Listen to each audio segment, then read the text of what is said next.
Hello everybody, welcome back to Bibles on a Budget. I'm CJ, and today we are taking a look at a very simple but great little hardback in the New American Standard Bible version. This is a Thinline Bible from the folks at Zondervan. Yes, so Zondervan typically is known for NIV, sometimes also NRSV, but they do also make some NASB Bibles, so that's pretty cool.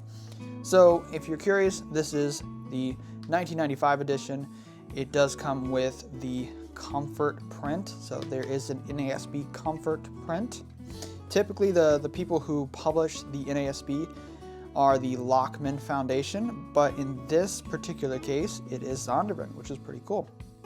So this is a very simple little hardback NASB thin line, which features the full text of the New American Standard Bible 1995 edition.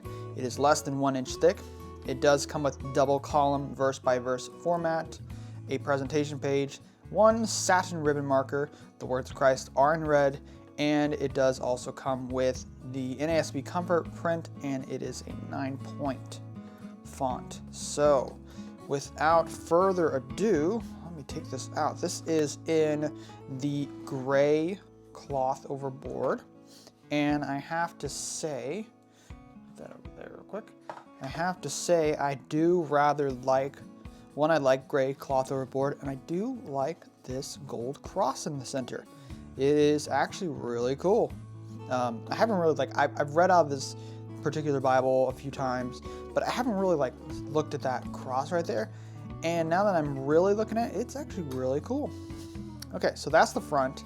Here's the spine. Spine is super simple. New American Standard Bible, Holy Bible, and then down here you got NASB and Zondervan. On the back, you got what happens to be the ISBN. Let me try to get that more into the shot there. It's kind of out of focus. I apologize for that, but there's the ISBN. Cloth over board. This is from the folks at Zondervan, which is also a part of the same company as Thomas Nelson, which is HarperCollins. So they do put the IBS, man, I can't remember what it's called now, the ISBN number on the back of the Bibles. And I know there are some people in the Bible community that do not like that. I would say I would probably prefer the ISBN to be somewhere else. If you've watched Tim Nichols from A Nichols Worth, I would prefer it kind of like him on the inside, so somewhere in here. But as you can see from the inside, there may not be a really good place to put it because you do have this paper paste down, which I do like the line design here. And then over here you do have the presentation page with Psalms 119, 105 here in the NASB. So we're gonna go in. Here's the intro page, NASB Thinline Bible. Right off the bat, I cannot tell you what the GSM is. It's probably pretty low 30s, so maybe 30, 31, 32, maybe even 28. But I don't have that information on me at this very moment. So down here, you do have the copyright page, and then over here, you do have the contents page. While we're in the Bible, let me go ahead and try to zoom in a little bit more if I can. Hold on, folks. There we go. Trying to get a little closer. So what you get with the contents, you get the foreword, you get the preface to the NASB, principles of translation, explanation of general format, and the abbreviations and special markings.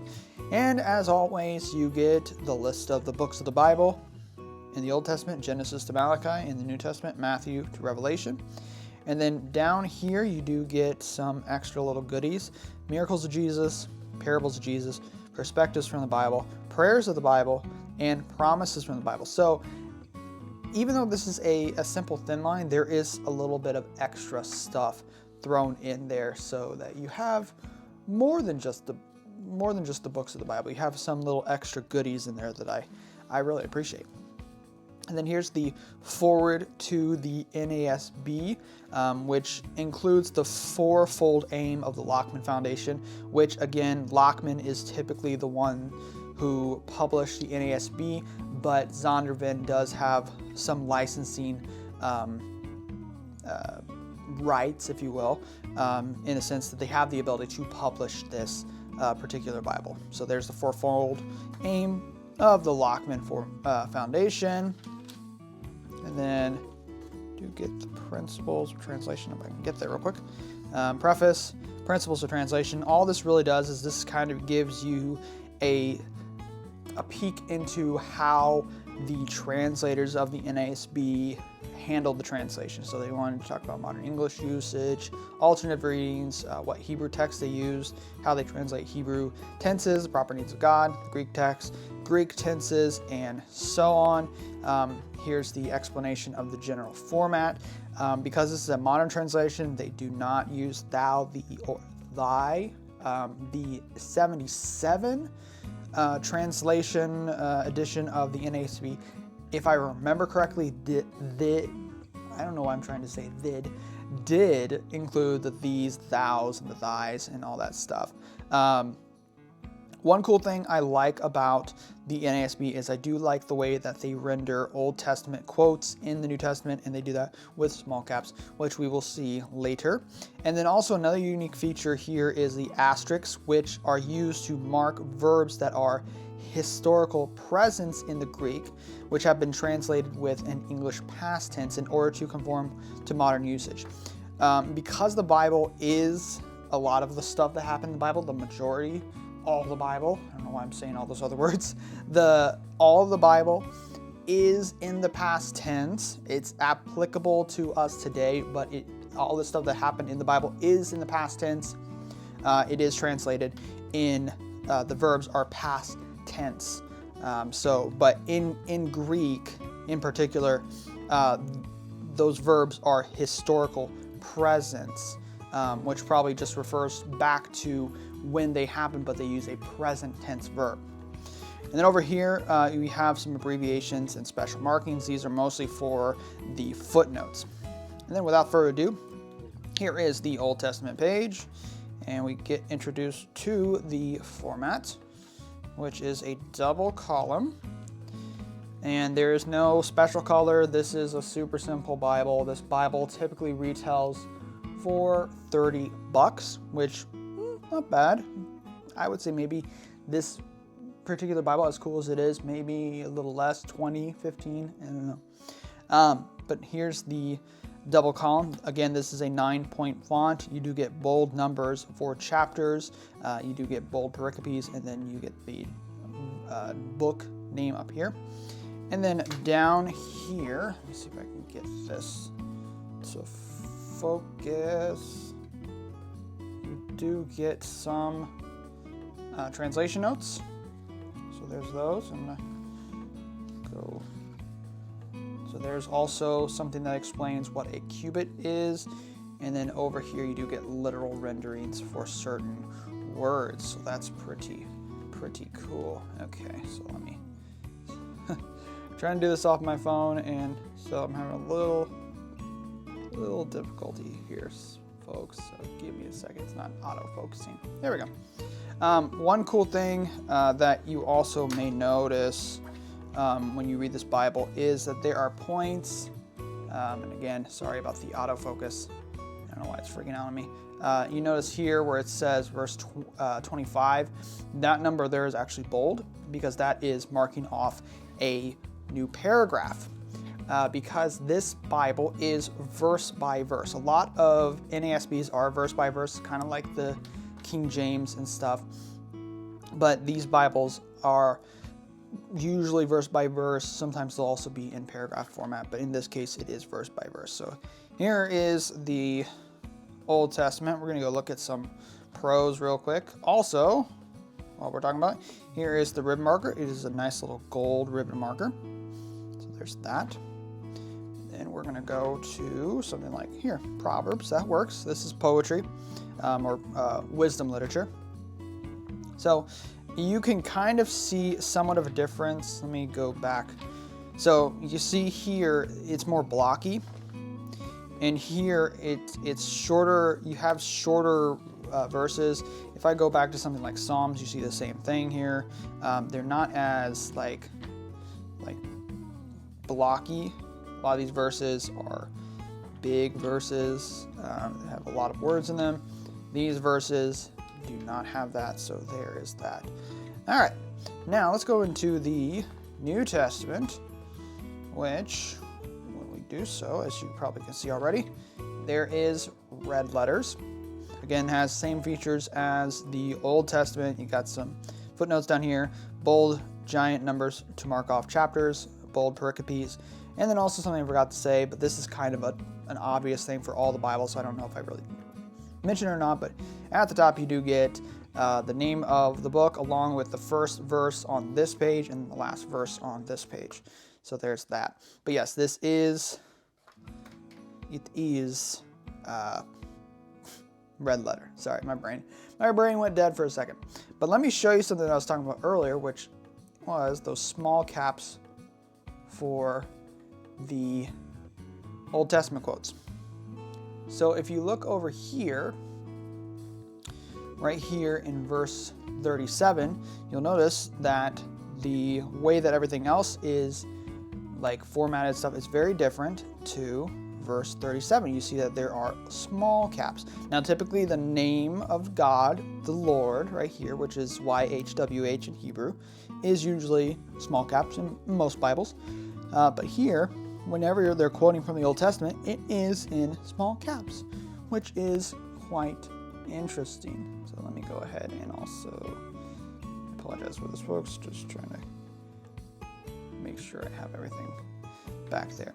All right, so with that, let's look at some of the features in the back. Okay. So, like I said, there's some extra little goodies in the back after the book of Revelation. So first you get the miracles of Jesus, which just talks about the different miracles that he did, and then it gives the biblical references, what books they are in, and what chapters and verses, and so on and so forth. And then next we will have the parables of Jesus, again, the names of them, and then where they're located in the 4 Gospels, or actually, in this case, this is the 3 Gospels. And then perspectives from the Bible. So you do get, it's kind of like if you've ever seen those promise books. It's like, oh man, you know, I have this thing I'm going through. And in those books, they break up, they have like these little sections that are broken up by these pericopes. And then they have verses for you to read. Here, it's just going to show you the references. So what to read when the future seems hopeless, you're seeking God's direction, you need comfort, so on and so forth. So that's really cool to have that in the back as well. And then you also have prayers of the Bible. And then, so they have prayers of the Old Testament, some prayers in the Psalms, and again, what the prayers are about, and then where they're located. Okay, and then you also have that in the New Testament, prayers of Jesus, prayers of the prophets, and prayers of Paul. And then over here you have the promises from the Bible, which is similar to the perspectives from the Bible. So again, God promises when you feel guilty, feel dejected, feel despair, are disappointed, are depressed, so on and so forth. Again, with the references by those titles there. And then there's the rest of them. And then the last page we have is just a little bit of information regarding the type of like font and stuff that's used in this Bible. There are no maps, and again, paper paste down with the same kind of design on the end sheets. Okay, so what do I think about this Bible? You know, final verdict. I think this is if you can read the 9-point font. There is a slight bit of ghosting because it is a less opaque paper, but I like the size of it. I like the hardback because hardback, for me, when it comes to hardback, I feel that probably a lot of people would be less worried about damaging hardbacks because the normal Bibles, you know, they have the gilding. This doesn't have the gilding. Has some kind of leather or fake leather. This is hardback. It can take a beating. You just throw it in your throw it in your backpack or a bag or something that you can take with you. It's got a ribbon, you know, it's super simple, no frills, got some little extras in the back. Super easy to read text here. I think for the price, I wish that it was a little cheaper, but I do think this is a pretty great little simple Bible. If you are just wanting to, let's say you want to just check out the NASB without investing a whole lot into it, then go for this. You could also find these kind of Bibles or any NASB also in any fake leather out there. Same with the successor to the NASB, which is the LSB, or even the NASB 2020, which I reviewed last year. You can find all those versions in their own type of fake leather. The NASB in that kind of format, in that kind of design, the fake leather usually is sold by Lockman Foundation, where you also can get the NASB 2020. And if you want to get an LSB, you have to go to 316 Publishing or Steadfast Bibles. So overall, I think this is a pretty fantastic little simple Bible. I'm a fan of hardbacks. I typically don't read out of hardbacks, but I love them. I love them for their simplicity. I love them for their sturdiness. The paper paste down is not going to last you long, but you're not going to be like purposely going in here and go, you know, you're not going to purposely go in there and sharpen your nails and try to scratch it out. You know, you're gonna probably be going past it, and you're gonna be reading here. Like the thing says here, it does lie flat. Sorry, wrong place. It does lie flat, so that's pretty nice. It is, as far as I'm aware of, to my eyes, it is, yes, right there. I believe that means that it is Smythe sewn. So it does, it's pretty fantastic. It lies flat, see right there. Then obviously when you get further into the Bible, it's going to lie even more flat. But this is like a great little like beater Bible, something you take along with you if you want to just read out of it. It's super small. It's not a huge Bible. For some people, maybe the font might be a little too small. Some people prefer 10 and up. A 9 is not too bad. So anyway, guys, thank you so much for your support. Thank you so much for watching this review from Bibles on a Budget. And remember, folks, the truth does not have to be expensive. See you guys in the next one.